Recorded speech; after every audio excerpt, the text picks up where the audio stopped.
1,000 years ago. Great. The locals have been, but locals don't have cell phones. There is no cell phones there. So there is that element of doubt, and you have to research everything to put into your risk assessment, and then categorise it from the most serious to the least serious. What are the risks? For example, previous medical history, the TV presenter, he's got a prosthetic limb. I never got to speak to him prior. We were on the site before they flew, because they did the helicopter filming on the way in. But that's where you've got to say... So I looked at the TV documentaries he's done. He is an adventurous guy, so it's like, yes, he's got a prosthetic limb, but he's accustomed to operating in that environment. He does mountains. He's just come back from Egypt. He's an adventure guy. He's got one leg. So you've got to take it. He knows how to manage. I know there's articles on him, phantom pain and all that kind of thing. But you've got to kind of take a bold... He knows how to handle himself. Mm-hmm. I've just got to then prepare for when he can't handle himself, which reduces a lot of the stress you put on yourself. Sure. Like, phantom leg pain, what do I need? And then I had a light bulb moment of, well, he does this every day of his life. Ask him. Yeah. He will carry his own kit. Yeah. I've just got to carry something which is probably not available to him. What we're going to talk, pain relief. Ice packs. We actually took ice to the middle of the jungle. It was quite bizarre. Wrapped in sawdust in big bags. So we had ice, which their fixer arranged. But then by me speaking to their fixer, I found that out. And she went, this is what he's like. I've worked with him before. He'll just do it. He'll just have aches and pains at the end of the day. And it just relieves a lot of pressure. Yeah. But the preparation is research. But to go into a situation like that blind, you get surprises every day. Yeah. Yeah, in-country resources can't be emphasised enough. Everything from talking to the helicopter pilots about the weather, to speak to the herpetologist about the activity and the behaviour of snakes in that particular region, speak to the local hospitals. Have they managed that particular problem with snake bites? Do they have antivenom in stock? Can you get to that hospital? Yeah. I know you talked about potentially launching a medevac at night by canoe, but it's a lot safer to wait till the next day rather than challenge those rapids at night. If you've prepared for that in your planning of what if I get a patient like I did, we spent 12 hours every day filming, and we'll cover this in later podcasts, but when I was out doing my pre-deployment in the jungle, working out what gear I was taking, can I manage somebody overnight with what I've got? If I can't get back to my plan B, my plan C, my plan D. And then the risks, that's where your confidence in your own training and abilities, is this really life-threatening? Where the risk I need to take for me, the patient and the boat driver, to go down the rapids in the boat, in the pitch black. They can do it. But is it warranted at that time? Is it really worth it? Or actually... Let's stay in plane, do some prolonged field camp. I've got enough equipment there in my central camp. I can do vital signs, and I can go, well, actually, I know the producer, they were all worrying. Let's get them out. Let's just sit, calm down. I can manage the pain. Yeah. Monitor vital signs. First thing in the morning, when it's daylight, it's safe, we can go. Yeah. Which wasn't part of my medevac plan because I didn't know the local assets in place, where the clinic was, their relationship with Mexico, etc. Which, that's why I did a pre-trip debrief, so we know that in future. Yeah. So there is always those, I've got a robust plan.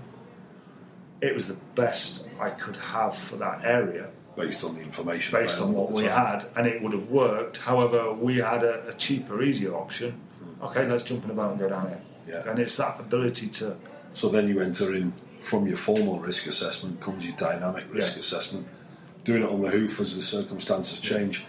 But essentially, the next key phase we've got here is development of the medical emergency response plan. The medical emergency response plan should include everything, each phase of the treatment and the evacuation from each phase of the expedition, whether it be by road, boat, air, donkey. Should include all of the facilities you go into, all of the contact numbers, the capabilities at each location.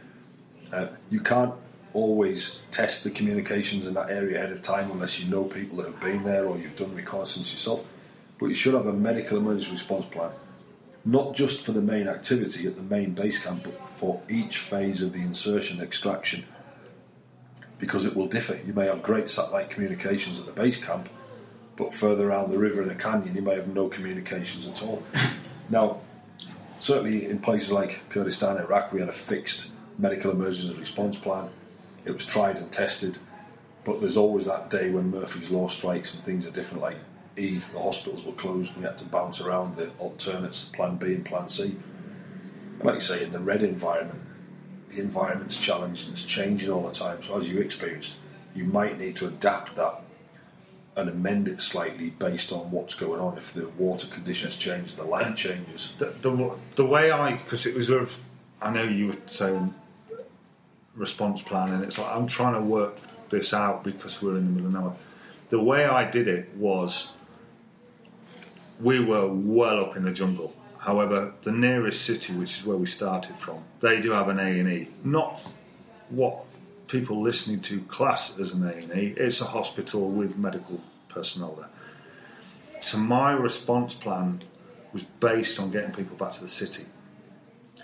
And I spoke to the news company, etc., and I said, this is the plan. We will get you helicopter, boat, camel, mule, we will get you to this city.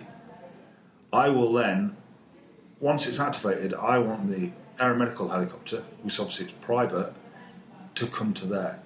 Due to the weather at the time of the year, it's either going to come 2 hours or 4 hours. This is the cost of that. And it was all pre-arranged, the credit card details. So if and I said, I'll not call for that because somebody's broke the finger. I call for it because somebody's going to die. Yeah, threats to life. If I call for it, I don't want any arguments. I need it. Yeah. And because I explained the circumstances, the geography, the news company went, fine, we'll pre-authorise that. Fantastic. I said, I will try and run it through the producer or whatever. I said, but if it's me that's injured, it's your call. They all know what to do as well. And they know this is the loose kind of plan that works. Helicopters, but there's the weather, the daylight, we've got boats. But we need to get to this point. Well, that's interesting because we're talking about medical emergency response plan. You've mentioned credit cards there. The next thing on my list is insurance, Medivac insurance. You've got to have one or the other. Yeah. You've got to have a tried and tested system that works. Either insurance with no surprises that will cover a helicopter evacuation and or sufficient credit on your card to be able to pay for it. Yeah. And like the helicopter company we use, for example, you have to pay in advance. It's not a case of they'll send a helicopter and you discuss the payment afterwards. It needs to be paid for in advance or at least pre-authorised. Next on the list, medical direction.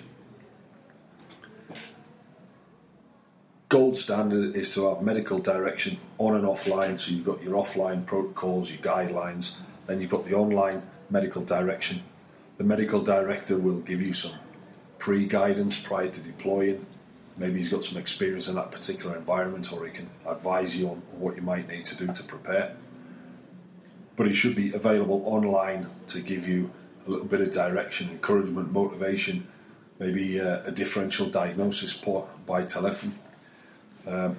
So ideally you need to have good communications with it. You should have a satellite telephone. I think we'll talk more about that in the next podcast on your particular trip. But you should have a link into your medical director, not just to have the top cover and the protection, but also to guide your diagnosis and treatment out in the field. Particularly when things get more complicated. You're in a prolonged field care environment with limited resources. You might have to improvise or change the dose. Guidelines, protocols, and it's not just a case of lifting off the emergency pre-hospital protocols off the shelf or out of the nearest ambulance. They need to be adapted specifically for that environment. London ambulance protocols don't work for Taco Mulco at 4,000 metres in Guatemala. They don't talk about altitude sickness, they don't have snakes, so they need to be specifically adapted and adopted for the local epidemiology and the kind of things we're going to encounter. Including medications, the medications that are available off the shelf or in ambulance service in London or New York aren't available in Guatemala. There's lots of things we haven't got access to. We need to improvise or take the equivalent. Language cards. I know you've done this before with the Red Cross. Ideally, you're going to take a medic that can speak the local language so that he can work with the indigenous population, or at least work with the local authorities and be able to coordinate the medical evacuation plan, do a good patient handover. But it's not always feasible. We're not always going to have good quality medics who can speak the local dialects.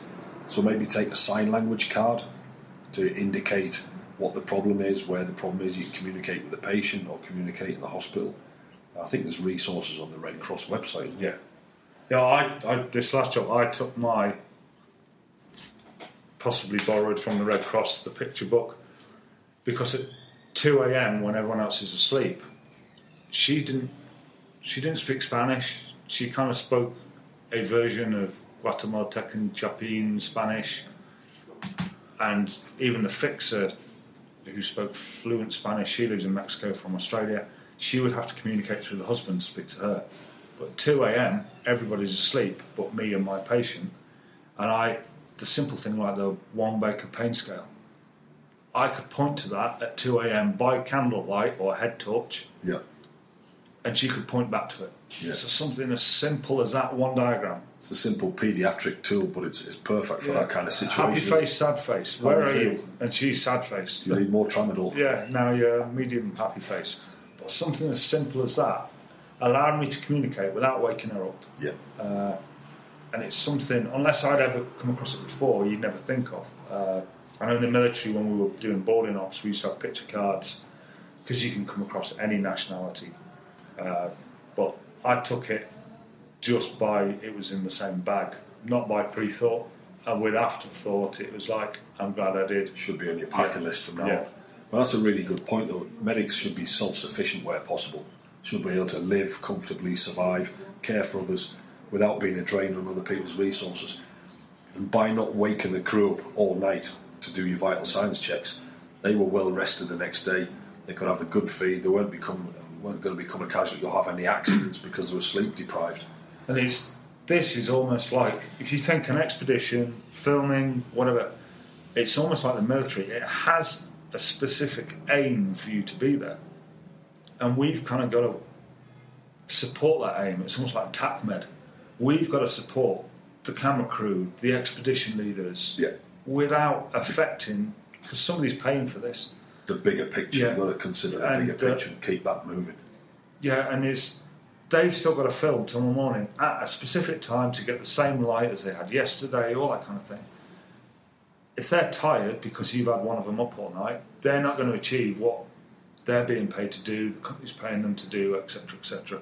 So it's maintaining that situational awareness of the bigger picture is, we're here to film.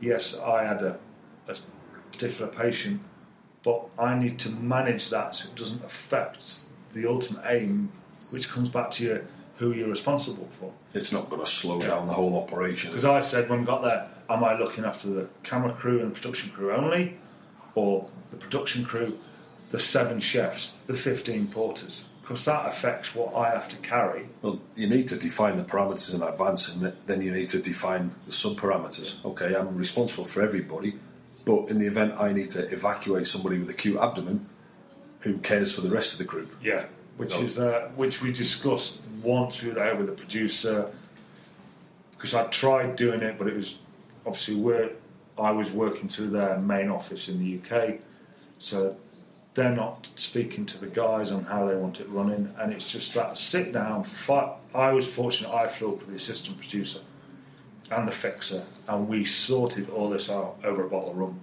Fantastic. The first night before everyone else got there. Who do you want me to look at? Who's the priority? But if I do this, what about this? Oh, we never thought of that.